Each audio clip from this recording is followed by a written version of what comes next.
For me, Black History Month means a moment in a calendar year or time where Black people, those from the African diaspora who are either in the US or in the Caribbean, to stop and reflect on their historical experiences, their achievements, their challenges, and their future prospects. And Black people are scattered all over. Original home is Africa. We have some in the Americas, others in Europe, and the others in the Caribbean. And for me, this is a time for all people of African heritage to reflect on their journey, their achievement, and trials and challenges. So that's what Black History Month means for me. I grew up listening to a variety of music because my heritage, and I grew up in Africa, so I had a lot of influences. I listened to the music from the Caribbean, which would be calypso and reggae, and you had people like Bob Marley, you had people like Sparrow or Mighty Sparrow from the Caribbean. From the Americas, we would listen a lot on the doo-wop groups like the Whispers. We would listen to groups like Michael Jackson's and the Jackson Fives, and then Diana Ross, Tina Turner. That's the generation I grew up. And then from Europe, we had groups like Eurythmics, UB40. And then coming back home in Kenya, I would listen to a lot of local music in Swahili and Congolese music, Lingala from Congo. That is to say, I didn't listen to one type of music. Surprisingly, we had one radio station because it was government owned. And so you had all these series of programs. This one will play African music, this will play top hits from the US, this from Europe. So we grew around a variety of influences. We had a reggae show on Saturday where I would listen to music from the Caribbean. And then we had also the Calypso show. I ended up having a variety of musical tastes. Not necessary. Actually, my dad had a big turntable stereo and we would listen to the Beatles. We had some 45 and LPs with the Beatles. So we listened to all varieties of music. Yeah, good question. Now that I'm older, I tend to go back and listen to my music in my mother tongue, Kikuyu, African music. So I generally like listening to African music. And when I want to listen to contemporary Western music, it's generally the oldies, the 90s, where there's a radio station, 95.5, which is a local station. That's my favorite. When I go to Phoenix, is 103.4, which plays the classic old music, 70s, the doo-wops. Kind of want to listen. I think for the Taylor Swifties, I don't know, I wonder why people are after Taylor Swift. I'm not a Swiftie, so that's the type of music I listen. By the way, I like listening to Bob Marley because the soul, the spirituality in that music. I have a CD collection, and because it also means a lot to, say, Buffalo Soldier in the Plains of America. You know, that's a good music of a black person in America. You know, you're a minority, but you're like a soldier, a Buffalo Soldier, you know. And I like a lot of reggae, especially music that is spiritual. You know, I'm enamored with Walter Rodney. Walter Rodney was a scholar, activist, political activist, and African liberation. He was a Guyanese scholar, born in Guyana, educated in the University of West Indies and Britain, where he got his PhD, then came to teach in Africa.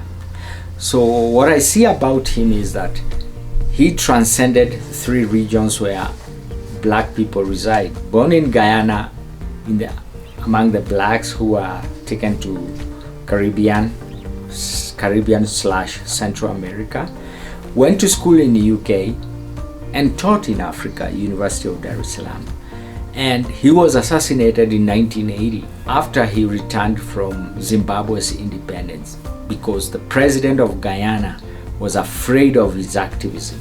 He was very prominent. The reason why I like him is that he wrote a book called How Europe Underdeveloped Africa. He came up with a thesis of how slavery, the whole dislocation of millions of black people to the Caribbean, to Europe, to the Americans as slaves, devastated Africa economically.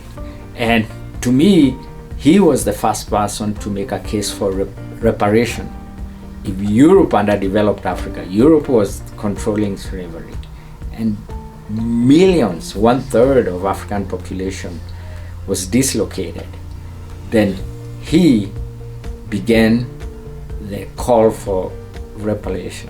And he documents in his classic book, How Europe Underdeveloped Africa, that slavery was responsible for the economic stagnation of Africa that Africa has experienced. Now, there is a reason why for us, I'm a voluntary immigrant. So I came on my own. I'm not like an African American born here. So I have choices. I can go anywhere. I can go back to Africa. I have a choice. But many do not have. So that's why Walter Rodney wrote the book. And to me, I contrast him with people like Marcus Garvey is another person I like. But Marcus Garvey had a return to Africa movement. Marcus Garvey was born in the Caribbean, came to America, and then went back to the Caribbean. And he started this return to Africa movement. Whereas I admire him because he thought black people would only prosper when they go to Africa, I didn't think it was a realistic move, because we know what has happened when black people went back to Africa. I'll give you a country like Liberia. It's a country in Africa called Liberia, and it's named from the word liberty. Freed slaves went there, were taken there by President Monroe. And what happened? They couldn't speak the local language. They had already been deculturalized. They couldn't even fit in the culture. But because they were highly educated, they became the leaders, and the local people resisted. So that country of Liberia for a long time has been in political turmoil, because you have highly educated descendants of slaves who returned, who are in power because they had high education, and then indigenous people who were left, who can speak many languages, who are not in power. And that has caused tension. Another one I would give is, and the capital, by the way, of Liberia is Monrovia, named after President Monroe. And then you have Sierra Leone, is another African country, and Freetown is the capital. Again, has had similar problem because returnee people ended up having power. The indigenous people don't. So Marcus Garvey, much as I admire, he talked about black empowerment, but he had a theory that they should just go back to Africa. But Walter Rodney said, wherever you are, you resist and you improve yourself, you change your thinking, just like Bob Marley. Yes, I think I would like to have dinner with President Obama, just for the mere reason he was very successful, how he navigated and became president and had everyone elect him twice, became president. He was able to navigate. But I do take cognizance, he's a biracial. So on one hand he had Africa, but he was very exposed, traveled in his young age. And I usually tell my wife, and my wife knows this, President Obama's father and my dad worked in the same building in Kenya, because his father worked in the treasury where my father also worked. And he also had a white mother, so he didn't, to me, appear a threat to anybody. But I would like to know, when he was the president, how was he navigating the intricacies of America to be successful politically, okay? And how does he feel now that he's out of office? What impact did his presidency have on racial relations in the country? I would like to know, get that from him. The lesson that I've learned from my important members of my family is that it's your own work that you will be judged with. First of all, prove yourself, work hard, and collaborate and form partnership with others, because you can't succeed alone. But again, you have to prove your worth even as you go into partnership and collaboration.